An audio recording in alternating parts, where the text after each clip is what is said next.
All right, welcome to The Explainer. Today, we're diving into one of the most debated and, let's be honest, one of the most confusing prophecies in the entire Bible. It's Matthew 24, often called the Olivet Discourse. This is a big one, so let's get right into it. It's probably one of the biggest questions humanity has ever asked. But this whole prophecy didn't start with that. It started with a much more specific conversation between Jesus and his disciples, right there on a hillside overlooking the city of Jerusalem. Now, here's the thing. They didn't just ask one big, vague question. Nope. They asked three very distinct, very separate questions. And according to the interpretation we're going to walk through, understanding that separation is the absolute key to unlocking this whole prophecy. Okay, so this brings us to the core idea, this central argument. And that is, Jesus isn't talking about one single, massive, end-of-the-world event. Not at all. He is actually describing two completely separate events. And get this, they could be separated by thousands of years. And wow, when you actually lay these two events out side by side, the differences just jump right off the page. I mean, look at this. On the one hand, you've got the destruction of the temple. For that, Jesus gave a checklist of specific observable signs and even a timeline, this generation. And sure enough, it happened, right in AD 70. But then you look at the second coming, and it's the total opposite. A complete mystery. It's sudden, it's global, there are no warning signs, and the timing? Nobody knows. Only the Father. So that probably makes you wonder, what about the fig tree, that famous parable? Well, the interpretation we're exploring here argues that it's not some secret code for predicting the timing of the end. No, it's about something way, way more profound. The logic here is actually super simple, but so powerful. Think about it. You see fresh, green leaves on a fig tree. You don't guess. You know summer's right around the corner. It's a sure thing. So in the exact same way, when the disciples literally watched the temple fall in AD 70, just like Jesus said it would, that was their ironclad guarantee. It was the proof that everything else he said about the future is also 100% certain.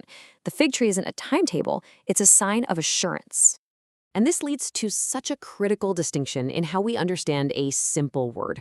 When the Bible says the end is near, our brains immediately jump to imminent, right? Like it's about to happen tomorrow.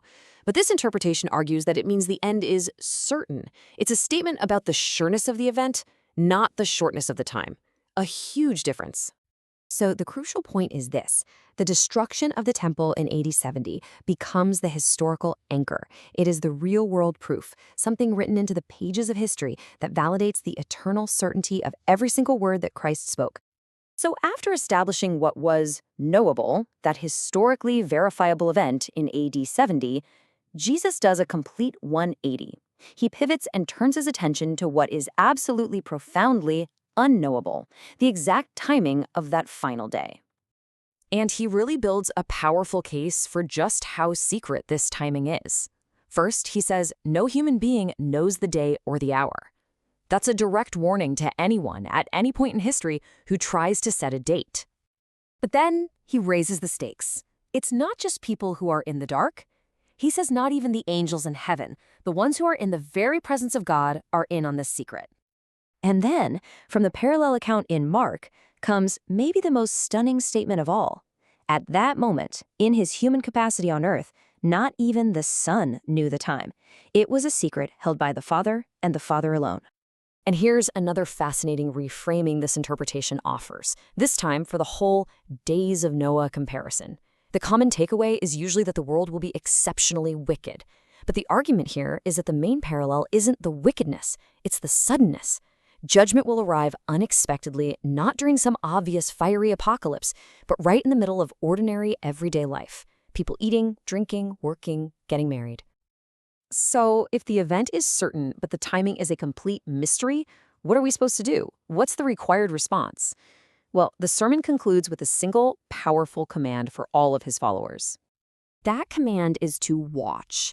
And this isn't about nervously scanning the horizon or trying to decipher signs in the news. No, it's an active, vigilant state of being. It's a constant exercise of faith to stay spiritually ready and alert.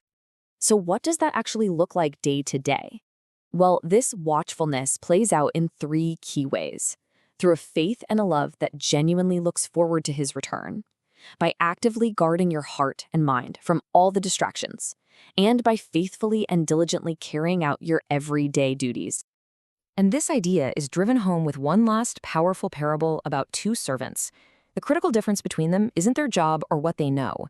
It's how they behave, knowing that the master's return is certain, but totally unscheduled. One lives in a state of ready faithfulness, while the other lives as if there's no accountability coming at all. And that brings this entire complex prophecy all the way down to a single, intensely personal question for every single one of us to consider.